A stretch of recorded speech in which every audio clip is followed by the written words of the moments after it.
Long before superhero multiverses dominated pop culture, one show cracked the code on time travel by ignoring giant spaceships, laser guns, and world-ending stakes.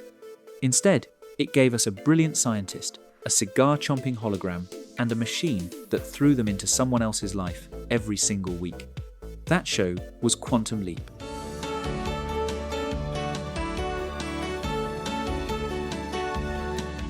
It was part sci-fi, part historical drama, and part weekly costume party where a hero could find himself stepping into the shoes of anyone from a 1950s boxer to an Elvis impersonator. Today, we are diving deep into how a high-concept gamble became a beloved sci-fi classic, fought off constant network sabotage, and delivered one of the most debated series finales in TV history. I think there's still something out there that's bigger than Sam. Something like? I don't know. You mean metaphysically? I think yes. God? The brainchild of Don Bellisario. Before Quantum Leap came along, creator Donald Bellisario was already television royalty. He had co-created hits like Magnum P.I. and Airwolf. But Bellisario wanted to push into uncharted territory. He wanted to tell a time travel story, but without relying on the typical sci-fi tropes of futuristic starships or alien invasions. He pitched the concept directly to NBC. The core idea was simple yet brilliant. Dr. Sam Beckett invents a time travel accelerator, steps into it before the government can pull his funding, and starts hopping through history. But instead of physically arriving as himself, his mind leaps into the bodies of everyday people at turning points in their lives. This is terrible. Listen, I'm Sam Beckett. My time travel experiment went haywire. Now I leap into other people's bodies. I feel everything they feel. This turtle is killing me. Quantum Leap. You never know where you'll turn up, except Wednesdays on NBC. To keep production costs reasonable so Universal Pictures would greenlight the project, Bellisario designed the show to reuse existing Universal backlot sets and wardrobe inventories.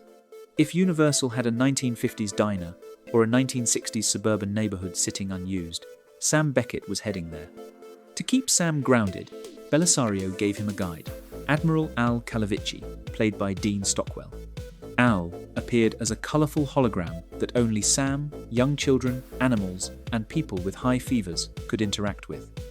Armed with a squeaking, multicoloured handlink named Ziggy, Al was there to supply historical data, tactical advice, and sharp commentary while dressed like a walking neon sign. What made Quantum Leap stand out was its heart. It was essentially a weekly anthology series disguised as science fiction. One week, Sam was a boxer trying to save his brother. The next week, he was a driver for an elderly woman in the Deep South. And the week after that, he was a chimpanzee tested in a space capsule program. Scott Bakula had to step into a completely new persona every episode while keeping Sam Beckett's core morality and calm charm intact. The chemistry between Bakula and Stockwell gave the show its pulse. Their banter had an effortless flow, shifting seamlessly from high-stakes drama to total comedy. The formula won over critics and built a dedicated fan base. But behind the scenes, NBC was never quite sure how to manage it. Network meddling and rating roller coasters. If Quantum Leap had a true enemy, it was not time itself. It was the NBC scheduling department. Networks in that era were notoriously restless. During its 5-season run, NBC moved Quantum Leap across nearly every night of the week. Friday nights, Sunday nights, Wednesday nights, Tuesday nights. Hang on to this pin. Trackers practically needed a calendar spreadsheet to find when Sam was leaping next. Every time the show established a steady audience in a time slot, the network shifted it again, sending ratings dropping. Then came the executive notes. Executives kept pushing for higher ratings through gimmicks. They demanded higher concept episodes to boost viewership, insisting Sam leap into famous historical figures. That led to storylines where he met a young Stephen King, saved a young Michael Jackson, or leaped into Lee Harvey Oswald. When ratings remained volatile in Season 5, the network pushed for even bigger shifts. They introduced Evil Leapers, a rival organisation doing the exact opposite of Sam by pushing history off track.